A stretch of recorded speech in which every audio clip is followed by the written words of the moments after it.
Hello everyone. I welcome you all today in an important session on the management of pressure ulcers. We know that pressure ulcers, or bed sores as they are more commonly known, are associated with significant morbidity and mortality as well as high cost to the healthcare service. However, with advances in interventions such as novel dressings, it may be possible to manage pressure ulcers better and improve patient outcomes. And this is something that we are going to learn more about in today's webinar, Pressure Ulcer Management, New Advances in Interventions Through Modern Dressings. We would be happy to take viewers' questions after the presentation, so our viewers are requested to write their questions in the chat box. Without further ado, I would like to introduce our esteemed speaker for today, Dr. Jayant Kumar Saha. Dr. Saha is a senior consultant surgeon in the Department of Plastic Surgery at Fortis Hospital, Kolkata. His areas of interest include cosmetic surgeries such as hair transplantation, breast surgery, liposuction, gynecomastia, male and female genital surgeries. He is a member of the Plastic Surgeons Society Association of India and the Plastic Surgeons Association of West Bengal. He also has several publications to his credit in national and international journals of repute. I welcome you, Dr. Saha, and I would now hand over the platform to you. Good evening to all. It is an immense pleasure and honor for me to present the topic before learned audience. Today's topic is pressure ulcer management, new advances in interventions through modern dressings. So to begin with, I shall start from pressure ulcer and all it's about, and then its modern approaches.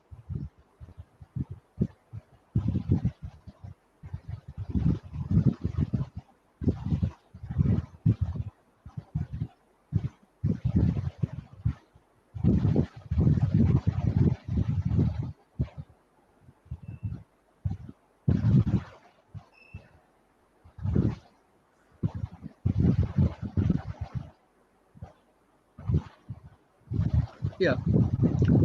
Today's topic is pressure ulcer management, new advances and interventions through modern dressings.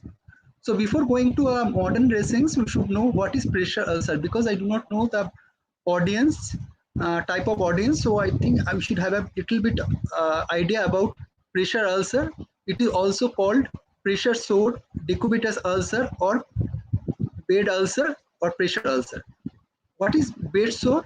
It is localized injury to the skin and underlying tissue, that is subcutaneous tissue, usually over the bony prominence as a result of pressure or pressure in combination with shearing force or friction. So depending on the grading, 1, 2, 3, 4, according to Shear's classification, it could be superficial to deep, and accordingly it affects the skin as well as the subcutaneous tissue, muscle and bone, and the main cause is constant pressure over the bony prominence along with sometimes shearing force. You know, the shearing force means the opposite type of force. One is the body pressure, another is the gravity, and along with there is continuous friction and sometimes exudate or stool and urine. So this is a picture of a large deep pressure ulcer on the trochanteric region, and the lesion is mainly by unrelieved pressure resulting in damage of the underlying tissue. You can see the whole of the skin is involved, and along with that subcutaneous tissue is also involved. So this is a grade 3 pressure ulcer and causes pressure, friction and shear. So what is the pathophysiology of pressure ulcer? In nutshell, external pressure number 1 and first and foremost, and along with friction, continuous friction will damage superficial blood vessels and leads to less blood supply of the tissue and necrosis. And shearing force is a separation of the skin, I told you before, from the underlying tissue, and wet conditions by sweat, urine, feces and exudates. So this is a pictorial diagram. You can see the pressure related injury. This is the body weight, is coming downwards, and this is the mattress and the skin. So over the bone there is a continuous pressure and the pressure, it has to be at least minimum of 70 millimeter of mercury, and it will be around 2 hours. When a patient lie down in immobilized position, then the bed sore will develop, and in case of wheelchair it is less, it is around 1 hour. So these are the pictures when we lie down in supine position. What are the points, typical points, pressure related injuries? Starting from above to down, this is occiput, this is scapula, spine of scapula, this is the spine's dorsal spine, this is the olecranon process, this is iliac crest, sacrum, this is ischium and the heels and the tendo Achilles. These are the points, bony prominence on which patient lie, and these are the notorious places where the pressure ulcer can occur for the this thing, prolonged immobilization. And the pressure points, again it changes when the patient on wheelchairs, and here the immobilization time is less, is 1 hour only. And this is the positions where the patient lies on his or her left or right lateral position. And this is the shearing force. In one side you see there's a friction here, and the shearing force is this side, and this is the body weight. Again, the pressure ulcer, location of pressure ulcers. This is one of the commonest site of pressure ulcer. This is the sacral bed sore ulcer. You can see, and practical principles of the wound location may assist in determining the etiology. So from the wound location, we can determine the etiology and the cause of the bed sore or pressure ulcer. So consider wound location. If this bed sore is more around the anorectal region or urogenital region, so there is a more potential for contamination, difficult areas to dress, and when selecting type and shape of the cover dressing. So if anorectal region, that is very difficult because there is more chance of contamination from the stool and urine, and difficult areas for dressing because they, as soon as you dress it with a conventional dressing, the wound will, the dressing will get wet, and it needs regular changing of the dressing, which is very difficult. And we have to make this dressing along which takes the contour of the wound. So shape of the cover of the dressing has to be changed according to the shape of the pressure ulcer. So these are again the posterior anterior view. If the patient lie down in supine position, these are the all points what I told before in the last slide, where the pressure ulcer can develop, and these are the prone position if the patient sleeps. These are the points where you have to be inspect for the pressure ulcer. And these are the legs, like heel, and then gaiter area or lateral malleolus, metatarso-phalangeal joist first point, head of the metatarsal, and tendo Achilles. These are the points if the place sleeps lie down for prolonged immobilization, and these are the points where the pressure ulcer or decubitus ulcer may likely to develop. So more facts about bed sore prevention. Why we are more worried about the prevention? You know, always prevention is better than cure. So it takes only 2 hours or 1 hour to develop on bed sore, but it takes lot of time to cure a bed sore. So bed sore is very difficult and very notorious condition of the patient. So we have to deal it accordingly. The bed sore is a very fast process. On the other hand, you see healing is a very slow process. So we have to know at least how much time does it take? How much time does it take if the bed sore is first degree, second degree, third degree, or fourth degree? Usually first degree bed sore, it takes around 14 days.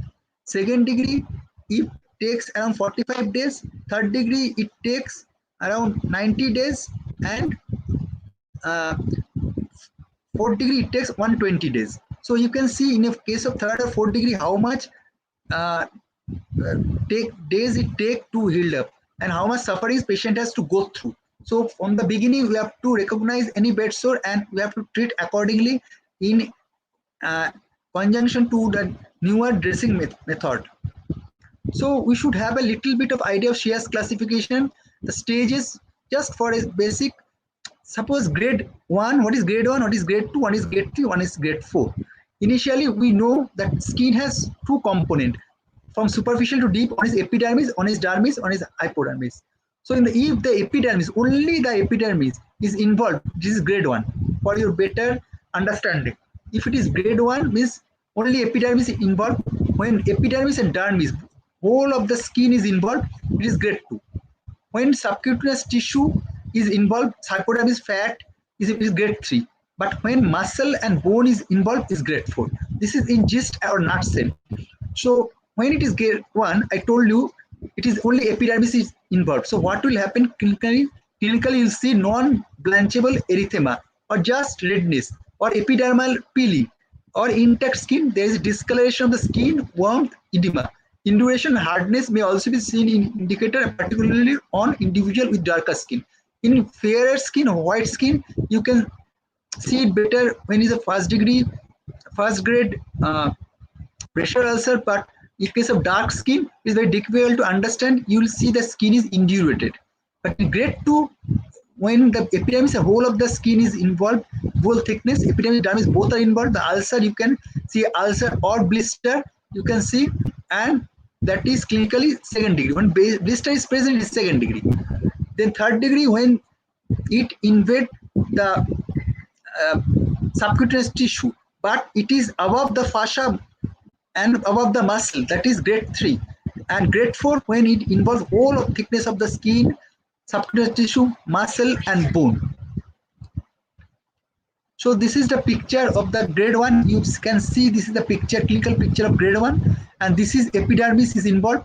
In this cross section of the tissue, you can see this is epidermis, this is dermis, this is subcutaneous tissue and fat, and this is muscle, this is bone. So if it involves up to this much is stage 1, up to this much is stage 2, up to dermis. Stage 3 is if it is up to this much, means above the fascia is subcutaneous tissue or fat, and if the muscle and bone is involved, this is grade 4. These are very basic things you should know for the while staging pressure ulcer. So this is another picture. Why I'm showing this picture? Because after just little bit of knowledge of pressure, so we'll go to the advanced dressing. What are the advanced dressing nowadays available in the market, and which will help the patient in both ways, economically, and morbidity will be less and dressing will be less. So this is you can see a pressure ulcer on grade 1 just before treatment, and within 4 days of hydrocolloid dressing, you just see this term are new, hydrocolloid, hydrofiber, and this fibers maybe terms may be new to you, but I'll explain you as much as I can. So here, just after you see 4 days of hydrocolloid dressing, the wound ulcer is almost absent. But here you see same another grade 1 patient. It's a control study, but after 4 days you can see it is there, and dressing is by the conventional method, maybe using paraffin gauze or gauze dressing. In stage 2, it looks like this, whole of the skin is involved, and after that you can see the healing process in hydrocolloid dressing. And this is grade 3 and grade 4. Grade 3 and grade 4 clinical is very difficult to diagnose, but on exploration only you can see whether bone is fully involved, muscle is involved, or on MRI. Okay, so this is the picture of grade 3 and grade 4. So treatment of pressure sore. So before treatment, we should see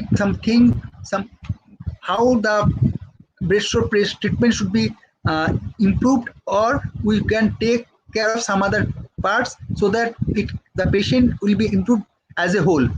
So before breast sore, we should go for change of posture on every 2 hourly, high density foam mattress. These are all devices like you can see by Nimbus or air mattress or water mattress that can be used, or in the tire you can use. And improvement of general condition, not only the wound, we should always improve the general condition. Hemoglobin percentage is if you low, less than 10 gram %, we should correct it. And hypoproteinemia, mainly albumin, hypoalbuminemia, you have to correct. And conservative treatment for the local treatment, foam dressing, hydrocolloid dressing, hydrofiber dressing. And sometimes we can use NPWT, negative pressure wound therapy, or vacuum assisted closure. Nowadays is available for removal of the necrotic tissue. Assessment. So while we are inspecting any wound, we should assess the patient's general condition, assess general factors which might delay the wound healing, increase susceptibility to infection. So number one is extreme of age. If the children is 1 year, less than 1 year, and old age, they are more susceptible to infection or develop bed sore. And underlying disease like those who are like debilitating diseases like diabetes mellitus, CKD, and then immunocompromised state like HIV, AIDS, a smoker or non-smoker, we have to take the history. If the patient is smoker, there is more chance of vasoconstrict diseases, so vascularity will be less, and nutrition of the patient. Any pressure ulcer dressing, we should uh, classify into 3 points. One is cleaning of the wound or pressure ulcer. Number 2 is debridement if it is at all required, and dressing proper. So we should any pressure ulcer dressing we can divide into 3 parts. So now the dressing part comes. So I'll tell you on these 3 topics how we'll clean a pressure ulcer dressing. Number 2, how we debride, and how we'll do the dressing with the normal dressing, and what are the benefits of the advanced dressings on top of the normal dressing. The cleaning of the pressure ulcer. Clean thoroughly with saline lavage. So copious water or normal saline, normal body temperature water, we should clean thoroughly. Avoid excessive pressure or scrubbing. Don't use scrubber because it can inhibit your wound healing in 2 ways. One, it can drive bacteria inside your wound, means your superficial bacteria might get into a deeper wound and make it more complicated. Number 2, if new granulation tissue is healing up, that might get injured. Then surgical debridement. So surgical debridement, being a surgeon, it is the best and fastest and most effective debridement which is done by the surgery, because you can debride a wound in one go, and then removal all dead tissue by the sharp instrument, and it is very fast, inexpensive almost, and effective. Necrotic tissue does not bleed on cutting. This is very basic things.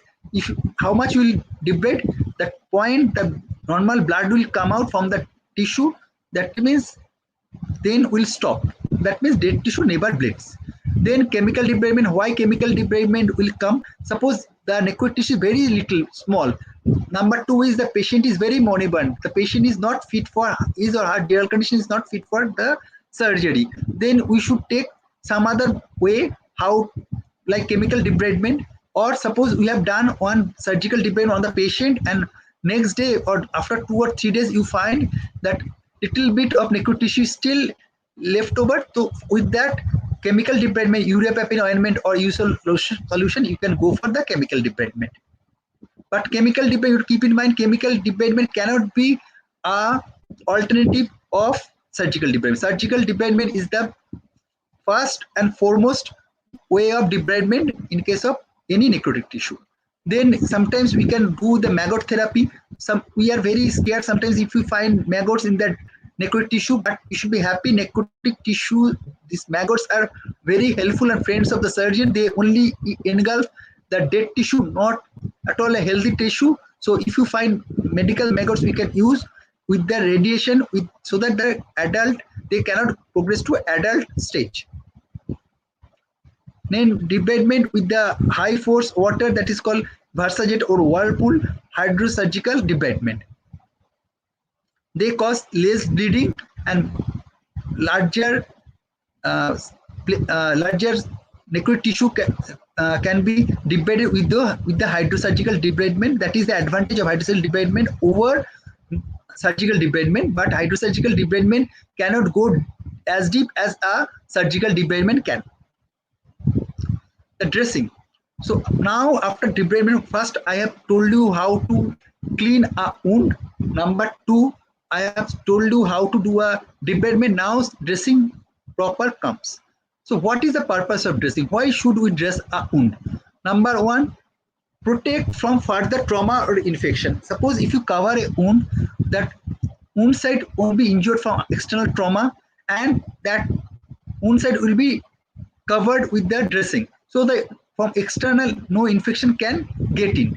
Number 2, our idea is nowadays to provide a moist environment for wound healing. We can divide wound in three part or three types. One is dry wound, one is moist wound, and one is exudative wound or wet wound. These three wounds you should keep in mind.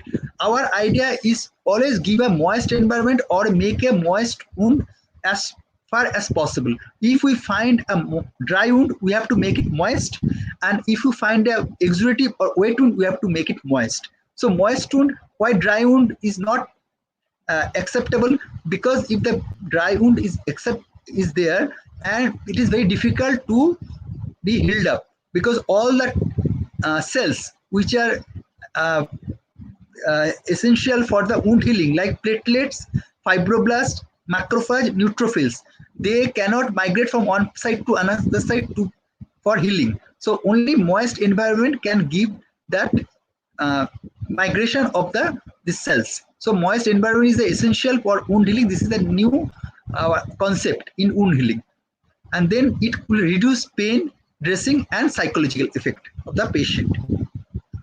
Then another code now we use, that is RYB code. What is RYB code? It may be new to you. That is red, yellow, black code. So just you open any wound like a pressure ulcer wound, and you see the color of the wound. If you see the color is red, that means usually there is no infection, and that pressure ulcer sore is ready for your surgical intervention. But if you find yellow, means little bit of exudate or necrotic tissue is there. This type of wound needs your chemical debridement or any dressing through which it can come to yellow to red code. So our target is always to make a wound yellow or black, whatever it is, to red side. So now the B code means black code. Black means what? There is a full of necrotic tissue. So with any wound, you can promote healing by keeping the wound moist, number one. Number two is clean and free from any debris. For open wounds, using wound color can guide the specific management of approach to aid healing. So after seeing this color, we can choose the proper what type of dressing this wound needs, basically, because all wounds are unique. There is no cookbook treatment for any wound. Every wound needs its own treatment. So if it is red, cover the wound, keep it moist and clean, and protect it from trauma. Use a transparent dressing like Opsite and Tegadan over a gauze, and then dressing moist with the normal saline solution like hydrogel, hydrofoam, or hydrocolloid dressing to insulate and protect the wound if it is red in color. If it is blue, then what we should do? Clean the wound and remove the yellow air. If it is not removed with the water, normal saline or water, we can use hydrogel dressing, which will are helpful for auto debriding, and it has got it or some debriding agent. And consider hydrotherapy in the yellow wound with the help of whirlpool or pulsary lavage. Now come the black. So black, the wound are as old as you have to go for surgery. If surgical debridement, sharp debridement, or hydrotherapy whirlpool, if it is very small, or enzymatic product, or for wounds with the inadequate blood supply, do not debride much. Keep it them clean and dry. So some tips to make before we treat. Choose appropriate dressing to maintain the skin integrity and peri-wound area. So how much do you dress? We have to dress all the pressure ulcer and at least 5 centimeter all around it. We have to dress all this part, and we have to keep the skin integrity. So we have to use the appropriate dressing which is needed for that wound itself. So, and every wound has its own indication for dressing. Choose appropriate dressing to avoid skin maceration. We use gauze, which is conventional dressing, but it causes a lot of maceration, what I'll discuss afterwards. And that's why we are now changing from the long time using gauze dressing from the newer dressings, modern dressing like hydrocolloid dressing, then foam dressing, then hydrofiber dressing. Then prevent fecal contamination, which can even further deteriorate pressure ulcer. Like if it is a sacral bed sore or is a trochanteric or ischial bed sore, you have to take care of this fecal contamination. And choose what dressing to use between exudating, non-exudating, dry wound dressing, infected wound dressing, and remember there is no unique solution as every wound is different.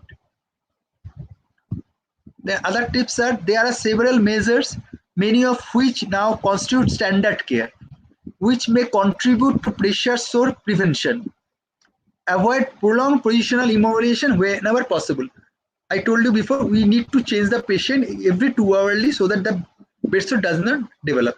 Institute pressure relief as soon as patient medical condition allow. Allow the patient to or encourage the patient to get mobilized with the help of a wheelchair or with the help of the caregiver. Initiate intraoperative pressure reduction strategy. If we operate any, especially orthopedic cases, which are very long-standing cases, or so that time the per-operative patient intraoperative pressure reduction strategy we have to take care of. No strategy has been found to reduce the pressure rates to zero. So we have no pressure strategy cannot take it to zero, but we have to take care of that. So these are the few pressure relief methods. You can see the individual is sitting and lie down. Excuse me. And the calcaneum, you can see it is above the bed surface, and that does not pressure on the heel. And here you can see not on the elbow or ear. So these we use pillow or foam in between the heel or elbow or and bed. So these are another few pressure relief methods. Positioning, then we do not place individual on hip or directly on the wound, and individual position should be changed every 2 hourly when in bed and every 1 hour when in chair, and keep the muscle active. The physiotherapist can come and attend the patient and do physiotherapy with the patient to keep the skeletal muscle active.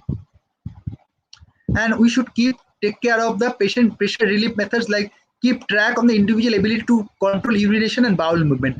So we should monitor the patient's bowel movement, and urinations are normal, or there is constipation, or there is liquid stool. So we should take care and encourage the patient, if the patient can go to the laboratory by himself or with the assistance of the caregiver.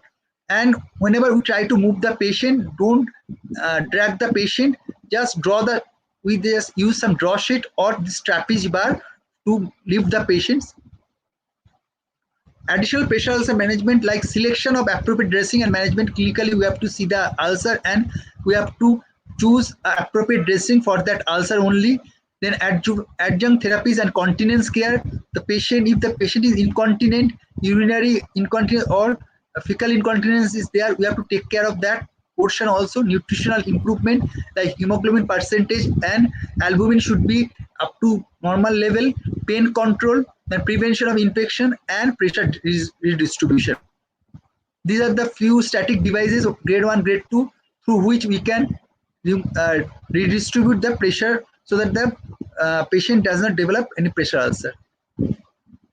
Then what could be an ideal dressing? You know, till now there is no ideal dressing, but we are trying to get it as much as it could be nearer to the ideal dressing. So what are the criteria of an ideal exudating management dressing? Because why I said exudating, because these bed sores are mostly exudating because they are full of, we have seen full of infection due to anorectal region, and sometimes they are soiled with the urine, stool, then sweating, then by the exudates.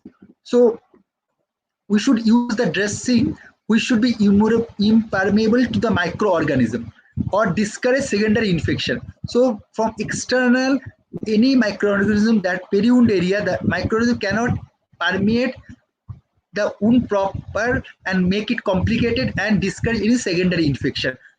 Pressure ulcer does not mean that always it should have an infection, but it develops infection if the dressings are not proper. If we do not take care of the pressure ulcer properly, so it develops in a secondary infection. So that point we have to take care of. And be easy to use and cost effective. It has to be cost effective, being a third world country, and you know it takes so much of days to heal up. So we should use any dressing which has to be cost effective and is to be used very easily and infrequently, not daily. It's not possible for the patient as well as the caregiver. Then promote wound healing. The dressing will always give a moist environment and will promote the wound healing and provide mechanical protection. Ideal dressing be acceptable to the patient and improve their quality of life, not cause pain or trauma on removal. That is very important, which I have seen during conventional dressing like gauze dressing. It causes loss of trauma and pain to the patient as well as the wound site also. Does not adhere to the wound and help to control existing pain and odor. Will the use of gauze ever change? So our old way is the change of gauze piece, because the gauze piece has very benefits, like is easily available, is cheap, and we are used to it and it helps. But nowadays we have seen that if we use newer dressing according to its nature and character of the pressure ulcer, it will help you in many ways. So these are the points which will help you. I'll go through that. I believe that moist wound healing is being achieved by the application of the saline soaked gauze is a myth. So before, what we used to do, we used to dip the gauze in the normal saline and we put a dressing and we'll think the wound will remain moist, but it rarely keeps moist, causes pain and dressing changes and is non-selective to tissue. Why doesn't it stay moist for longer time? Because you know it has got many pores, plenty pores in the gauze piece, and if you put, and especially in the summer season, within say few like few minutes or hours, it all normally evaporates and it becomes dry and sticks to the wound itself, and while we remove it, it causes a lot of pain and it removes the new healing tissue also. And then introduction of moisture retentive dressing like sheet ribbon should have facilitated a shift in the clinical practice, what we are doing nowadays. And meta-analysis of RCT on hydrocolloid has also demonstrated clinical statistical significance over gauze in relation to the healing pain and infection. So these are the 3 points we should keep in mind.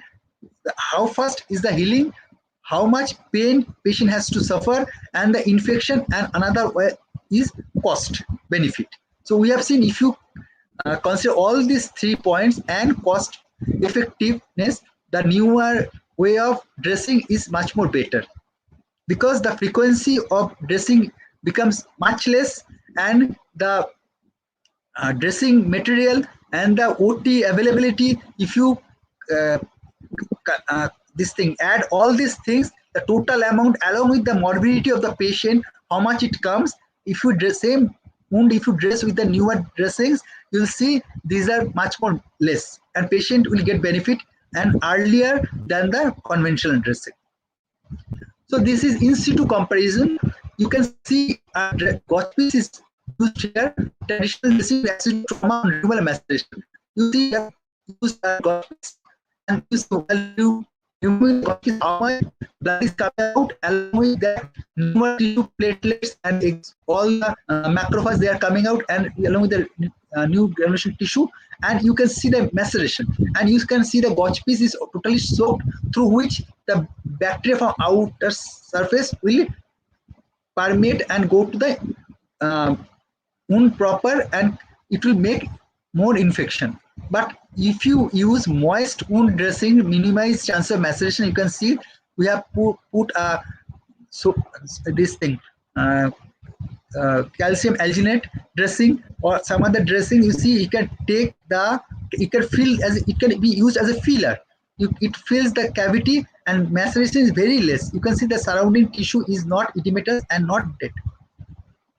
So gauze some disadvantage, I told you, gauze dressings are no longer recommended as primary dressing. It can be used as a secondary dressing. Means you have used some newer dressing, on top of that you can use gauze piece. So it can be used as secondary dressing, not a primary dressing. Increased infection rates, lateral spread and wicking effect results in maceration of peri-wound area. So if the wound size is say 5x5, after dressing with the gauze piece, sometimes the wound area may be increased due to the peri-wound area maceration, and need to change the dressing frequently. Every day or one alternate day you need to change the dressing. That is very painful for the patient, and you need staff also for dresser. So now retained dressing particles, after remove the gauze piece, you can see some threads that get stuck in the wound area and drying of the wound bed, because it doesn't never gives you the moist wound, and pain and amount of labor of by the caregiver. Post wound remain the same when moved to the moist wound dressing. So gauze may be considered when other moist retentive primary dressing recommended for application to the wound bed are not available, where it is a primary health center or somewhere where gauze piece is only available tool of dressing. We have no way out, so we can use gauze piece, or you use gauze piece dressing as a secondary dressing. Why should I move to moist dressing? Now, moist wound dressing, why should I move to? What are their advantages? Now I should know. Numerous individual studies have highlighted deficiency problems related to gauze dressings versus advanced wound dressing such as hydrocolloid dressing, hydrofiber dressing in respect of health and economics. Number one, shorter healing time. Hydrocolloid dressing and hydrofiber dressing, these dressings they take less time to heal up and decreases in percentage of ulcer size. It it decreases the percentage of ulcer size. Number two, ability to manage exudate. We are very much bothered about the exudate because this makes the wound wet, and we are not interested in wet wound. We are only interested about the moist wound. So you have to make it dry. This hydrocolloid dressing, if the exudate is minimum, we should go for hydrocolloid dressing. If the exudate is very much, we should go for hydrofiber dressing. Why this are like that? The choice of hydrocolloid dressing and hydrofiber dressing, I'll tell you. But you just keep in mind, if the exudate is less, you should go for hydrocolloid dressing. Or if there is a little bit of necrosis, you should, or slough, you should go for hydrochloride dressing. But in hydrofiber dressing, we should go for where there is high volume exudate and there is bacteria, chance of bacteria or are retained within the dressing, then we should go for hydrofiber dressing. And nowadays hydrofiber dressing extra is also available, so that can be kept in the wound site for longer period. And it has got bactericidal efficacy over broad spectrum pathogens in case of hydrofiber dressing. Fewer dressing changes required as compared to gauze start time. Patient comfort because it never sticks to the wound, and healing pain and infection. Transport to homestay and hospital stay. Hydrocolloid dressing, the four criteria of hydrocolloid, they are biodegradable, means when you use a hydrocolloid dressing, it will be degraded by the local organism. It is transparent, so from outside you can see the condition of the wound, and it's breathable. It gets the oxygen from outside and it adheres to the skin, so no more adhesive is required for to use a hydrocolloid dressing. So there is less chance of developing skin skin reaction by the adhesive of the by the adhesives. And then cleaning of the wound and hydrochloric applications, you can see the pictures. We are cleaning. How will clean? I told you before, how will clean? We'll clean with the help of not with the just use the simple needleless. You just break the needle and clean the cavity. It will give you at least 50 to 70 PS of force, which will wash the debris and foreign body. You can see it. We are cleaning with the needleless and just put a kidney tray, and do not use a peanut or donut. Don't do all these things. And clean the wound at least at extent to the 5 centimeter peri wound area I told you, and on margin. Remove alcohol oil based residue on the skin from here, otherwise these hydrocolloid will not stick to your dress peri wound area. So you have to remove the alcohol paraffin oil based residue on the skin before application of the hydrochloride dressings. Cleansing should be performed in a way that minimizes trauma to the wound bed and tissue. So your cleaning should be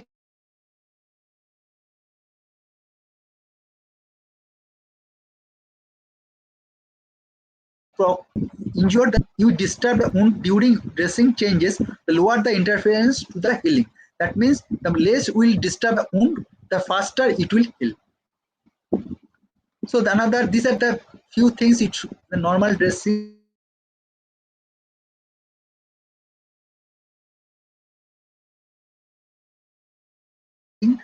bleeding and alginate. This is calcium, this is calcium alginate.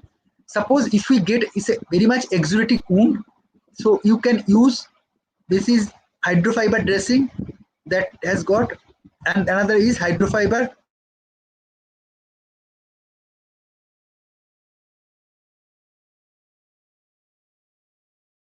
this is in fact mucosal aging extra. So if you find there is any necrotic tissue is there or sloughy tissue, as I told you before, that you should use hydrocolloid dressing. So when dry or necrotic or sloughy, induce a moisture and add moisture. So suppose if you find a wound which is dry, little bit of necrotic and sloughy is there. So your idea should be we should use a dressing which has got two edge. One is has to be we have to make the wound moisture, as well as we have to put some dressing which will make stuffectomy. So what will be the dressing? That dressing will be nothing but the hydrocolloid dressing. So benefit of moisture environment. From the beginning, I am telling you what is the your moisture environment. So what is the benefit of the moisture? That increases speed of reepithelialization. Number one is what? The reepithelial speed is increased, earlier and lesser prolonged angiogenesis. Angiogenesis or new blood vessel creation will be very fast and it will not be very prolonged. That causes controlled therapeutic angiogenesis and reducing local wound pain, isotonic saline, and increased viability of WBC and decreases the rate of infection and provides nutrients, proteins, and electrolytes that are essential for cell growth. So these are all benefits of the moist environment of any wound. So what is duoderm or hydroactive gel or hydrocolloid gel? It has got 4 components. It is very smooth, transparent, I told you, clear, sterile, unpreserved gel that contains mainly sodium carboxymethyl cellulose, that is hydrocolloid, for absorption and enabling collagen synthesis. So that absorb, and water that donates moisture and that causes a viscous gel, and pectin, that is hydrocolloid, that is also for absorption. They all absorb your exudate from the wound, and propylene glycol is a product stabilizer. How does hydrocolloid gel work? That donate moisture, I told you before, and rehydrate dry non-viable tissue with the help of sodium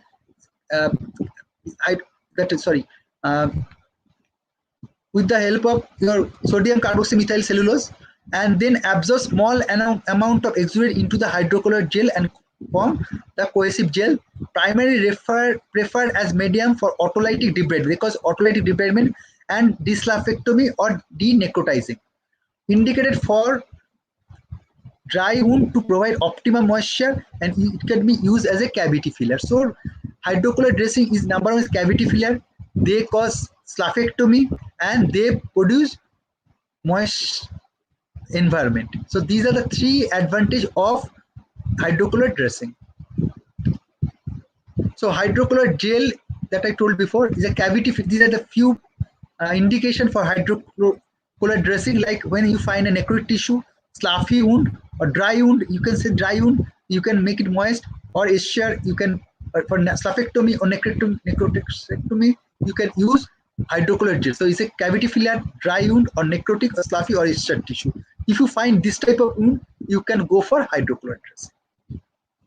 But one thing you have to keep in mind, only you'll do, but if there is much exudate, you should not go for hydrocolloid dressing. Then you should go for hydrofiber dressing, and that I'll tell you later. What wounds can be managed with the hydrocolloid gel? Acute or chronic wound, like when there is exudation is there, but dry or minimal exudation, not high volume exudation. In low volume exudation, you should go for hydrocolloid dressing. Viable or non-viable wound bed, if there is necrotic tissue, no problem, you could go for hydrocolloid dressing. Partial or full thickness, you can go for hydrocolloid dressing. It is always used as a primary dressing, not a secondary dressing, primary dressing. And facilitate autolytic debridement, this causes debridement and fills the cavity filler. So cavity filler, debridement, the primary dressing, full or partial thickness, viable, non-viable tissue, and dry or minimally exuding. So we have seen, if we use the hydrocolloid dressing on a superficial wound, it always heals 3 to 7 days faster than a normal gauge piece does, and if deep wound, it heals 1 week or 7 days faster than gauge does. So benefits of hydrocolloid dressing, you can cut the soft and thick foam. These are in foam form also, it is available. Hydrocolloid gel provides cushioning you can use as a cushion to prevent friction, ulcer formation, and same thickness. It is convenient to cut to fit the fingertip anywhere. So it's a cavity filler also. So benefit of hydrochloric dressing, another, you just see the picture. Once the hydrochloric dressing is removed, from here we have removed hydrochloric dressing, the wound is cleansed. You see there is no necro tissue, and you may find the wound bed is with fresh and new granulation tissue. You can see the new granulation tissue. So one thing you have to keep in mind, whenever we put a hydrochloride dressing, being transparent, you can inspect the wound, right? So if you inspect the wound and sometimes you can see yellow color, so you may be scared that is yellow pus, but no, don't confuse with the yellow pus. Basically, hydrochloride gel interacts with the exudate and to form gel mass. That is called gel mass, which resemble like yellow pus. So you should be quite satisfied that is a yellow, not yellow pus, that is a gel mass. This is not part, is normal color of formed hydrochloride gel, because they have absorbed the exudate and they have made a gel mass that may be a color, maybe yellow.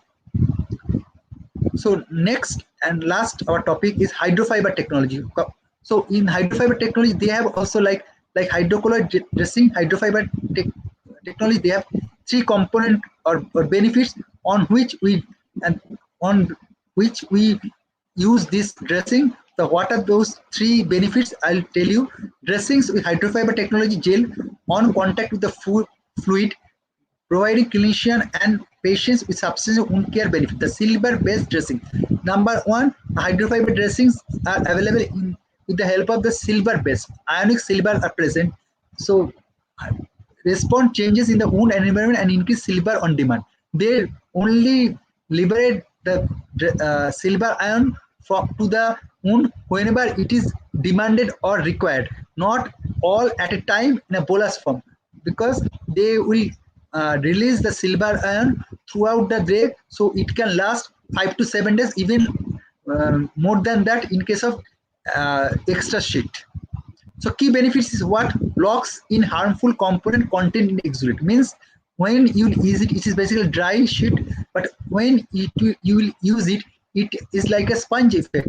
It will absorb the exudate, and its absorption power is much more higher than the hydrocolloid. So when there is high exudating wound, we will always think of hydrofiber dressing, and with the when it will act with the hydrofiber your exudate, it will become a gel, thick gel form. So contour the wound bed, and so it will lock, and as well, so what will happen, the microorganism inside the wound cannot come out, and from outside also no microorganism cannot get in, so it locks all the pathogens. And number two, it takes the contour of the wound bed being a gel form. So in uneven surface you can use nicely, it takes the contour of the surface of the wound, limiting space where bacteria can thrive, provides moist wound healing. It also again make the wound moist through its unique gelling action. And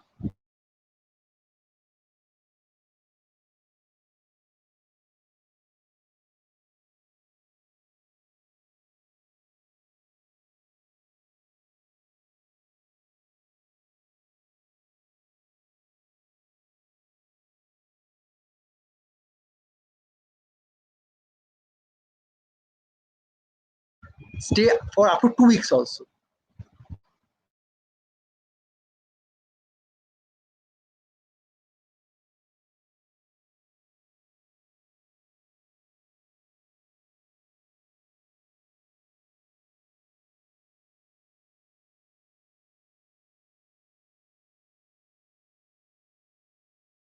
And then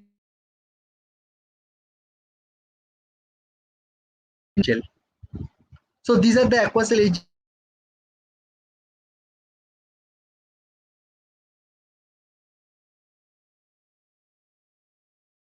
They have all bacterial activity, all this bacteria, then it has got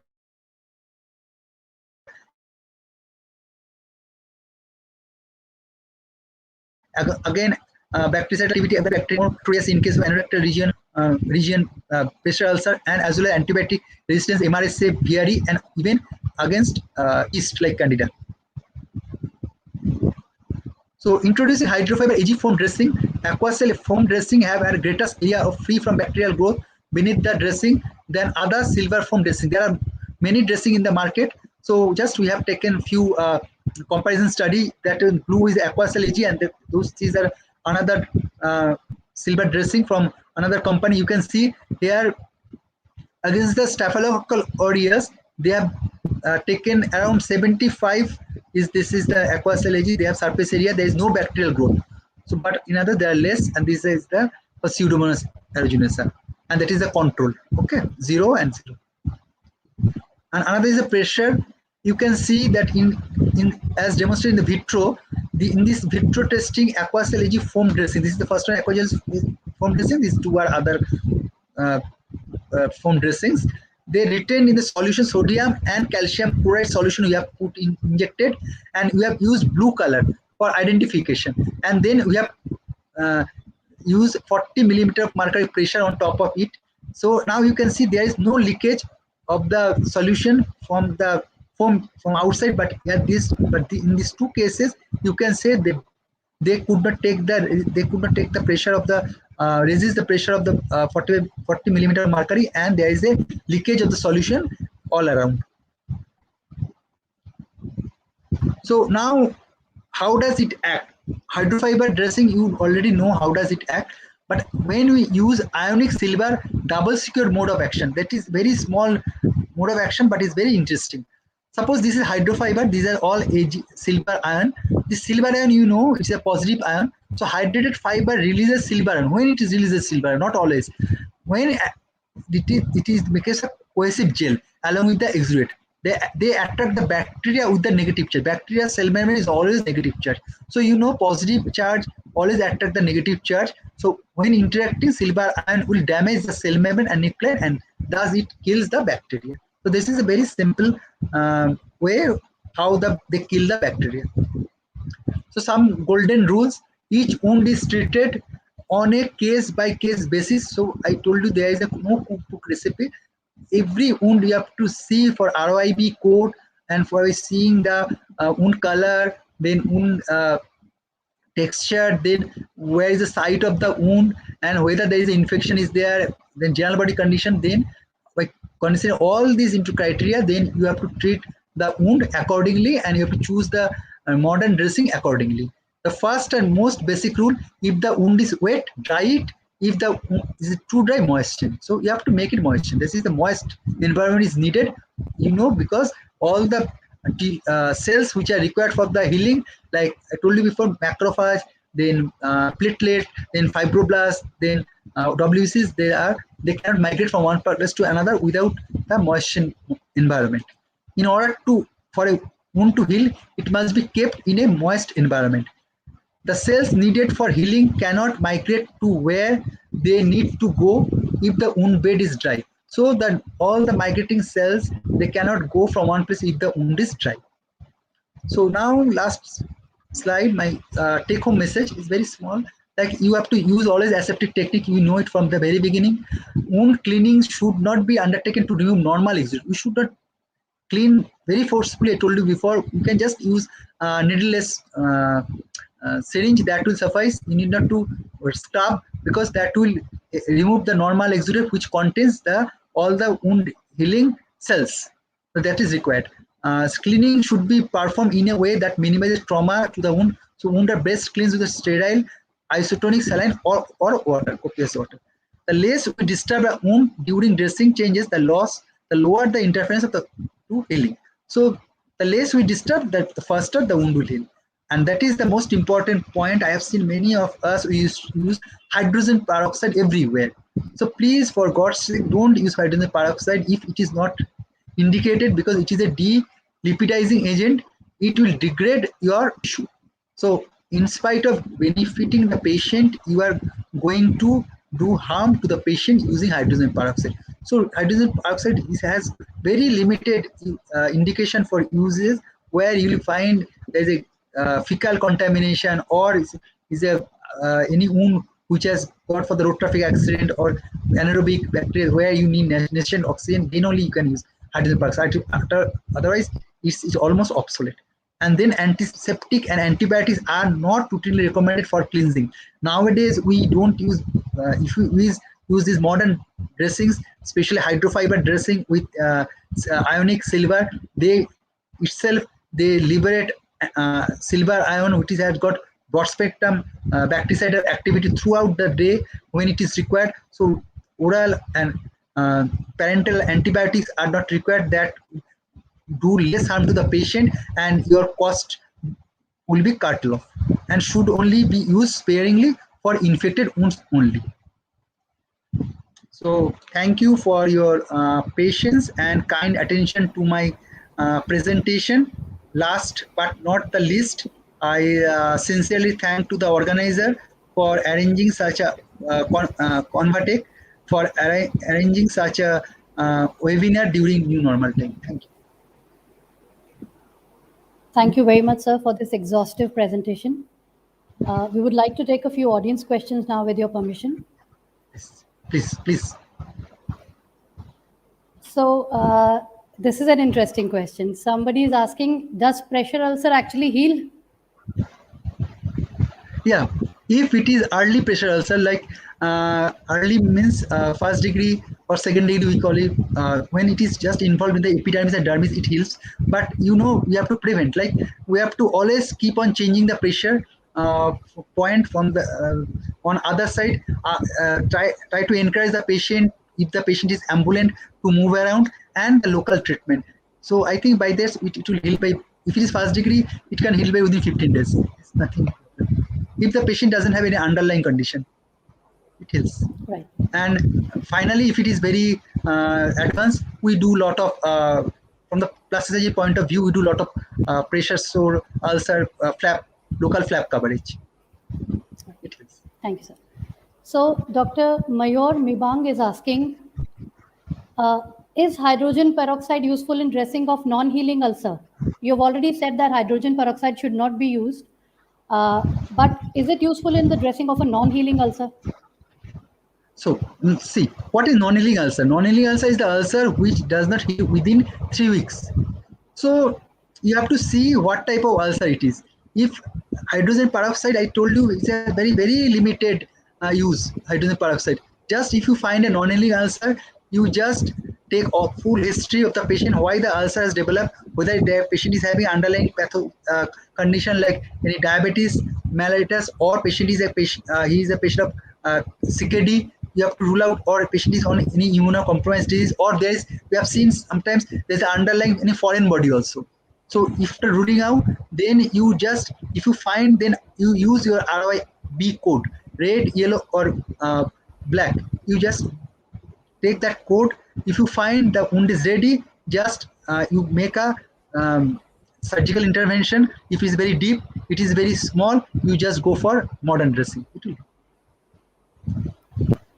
So Dr. Sunil is asking, what is the ideal offloading for bed sores? A water bed or an air bed? Of course, it is air bed. I told you, I just gone through only one slide that different this thing, grade 1, grade 2 devices. There are many devices there. They are in the name of, say, pressure, this thing, air mattress. Starting from air mattress, different pressure graduated beds are there, so you can use those things. Nimbus bed, everything is there. Airflow bed, laminar airflow bed. Yeah, you can use that. And he's also Water bed is asking very about, basic, and if just one thing, if the patient cannot afford the water bed also, you just go to any cycle shop or anywhere, just buy a tube, which is leftover tube that cost only 100 rupees. You just right. buy the tube. If the patient is suffering for sacral bed, so you just offload the sacral bed, so let the patient sleep on that tube. That will cost only 100 rupees. That's interesting. So he's also asking about orphan heel syndrome. He's asking, how common is it in diabetics with ICU admission? Yeah, it is very common in ICU, because whoever patient comes to the ICU, the patient is maybe not in good shape, because otherwise the patient would not be getting admitted in ICU. So that time what happens, we look after more on the vital organs, like patient have some cardiac problem or respiratory problem, but we sometimes used to forget all those points, and the nursing care, from the nursing care point of view or from the caregiver, we forget. So always we should turn over the patient from one side to another side, while we are moving the patient, don't, because the skin is very thin for the patient, uh, adult patient. No, we just move the patient with the help of the bed sheet, or we can use a trapeze bar so that that skin doesn't get break. Right. So Dr. Shahid is asking, what is the antibiotic of choice for better healing? There is no antibiotic of choice for better healing. Healing actually basically is the body immunity. I told you before, if you keep the wound healthy, if you keep the wound moist, the it will heal by itself only. And the healing cells, is the neutrophil, macrophage, and the fibroblast. And so that will be on the cell. But what we have to do, we should not wipe out every day with the help of the gauze, and we should not wipe out the normal exudate of the wound. Normal exudate is helpful for the wound healing. And if you find there is the infected wound or the necro tissue, you do surgical debridement. But if surgical debride is not possible depending on the general condition of the patient, then you should go for the different type of chemical debridement. And then if you assess the general condition, if the patient is toxic, he is having fever and another signs of infection, and then you try to rule out other condition which might lead to the fever and all. If all are ruled out, nothing is there, then you take a wound biopsy or a wound swab culture, then you go for antibiotics. Because if you go on giving the antibiotics, the patient will develop antibiotic resistance. So we have already overshot our time, so we'll just take one or two more questions. Dr. Rao is asking, can human epidermal growth factor gel be used? Yeah, that can be used, but it is very costly. But that has not been used like uh, that has cannot be used like we haven't used it so much for the so many patients. So it's very early to comment on epidermal growth factor. But the patients they come, and few companies they have epidermal growth factor. We have used few this for the non-healing ulcer. Also, we have used for diabetic ulcer. The result is accord, because being a third world country, you can understand cost effectiveness also, if you think. And very small tube, it costs more than 1000 to 1300. And if you find a very large ulcer, within one or two dressing, the whole tube will be exhausted. So and the result we get from those ulcer, and the cost is, I think, for us it is not, we don't recommend. And last question, Dr. Rajesh Chaudhary is asking, can hydrocolloid dressing be used in burn cases? Hydrocolloid dressing, basically burn dressing, I tell you, it is high exudating, not initially, after that. Like after 5 to 7 is very exudating. It's very nice, interesting case using plastic surgery. I would love to give the answer. But hydrocolloid dressing is for, I told you, because it has got two indication. One is it keeps the wound moist. In case of dry wound, you will use it, and you will use it where there is necrotic tissue. But burn is basically sterile wound initially, and it doesn't give initially necrotic tissue. So it is very high volume exudating after 5 to 7. So we should go for hydrofiber dressing, and that is used in form of sodium and silver impregnated, like Aquacel AG or Aquacel AG extra, whatever it is. That is we use. Mostly we use Aquacel hydrofiber silver impregnated dressing. Thank you. So with this, we come to the end of our webinar for today. Thank you, sir, for answering all the questions and explaining everything in such great detail. And thank you so much to our viewers for joining us for today's webinar. Thanks a lot. Thank you.